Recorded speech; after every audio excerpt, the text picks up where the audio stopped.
కుటుంబాలని మోసం చేయడమే కదా. అదేంది ఇవాళ ఆశా వర్కర్లలో ఉన్నటువంటి వాళ్ళని తీసి వాళ్ళ ప్లేసులో వేరే వాళ్ళని పెడుతున్నారా?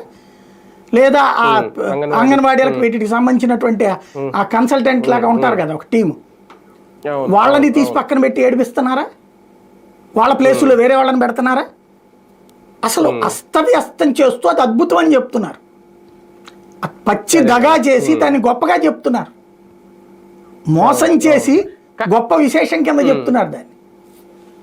అవును, కానీ ఒకటి సార్, అసలు ఈ వాలంటీర్ వ్యవస్థని క్రియేట్ చేసిన సృష్టించిన సృష్టికర్తలు ఇప్పుడు అట్లా ఎందుకు పక్కన పెట్టేస్తున్నారు? కనీసం ఎందుకు వైసీపీ సపోర్ట్ చేయడానికి కూడా వాళ్ళకి ముందుకు రావట్లేదు? అసలు వాలంటీర్ వ్యవస్థ గురించి అసలు మాట్లాడమే మానేస్తుంది. ఎందుకు మాట్లాడలేదు? నేను మండలంలో ఆళ్లే రైట్ చేసింది.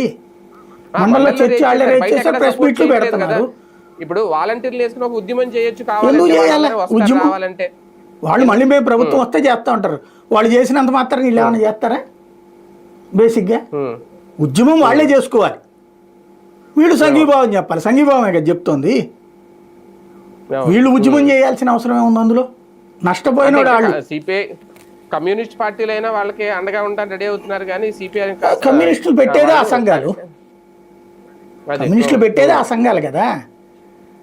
వీళ్ళు పెట్టారనుకోండి ఇంకా మళ్ళీ అది నాశనం అవుతుంది. వీళ్ళు పెట్టకూడదు సంఘాలు. వైసీపీ దృష్టిలో వాలంటీర్లు ఒక వెన్నుపోటుదారులుగా ఏమన్నా మిగిలిపోయారు.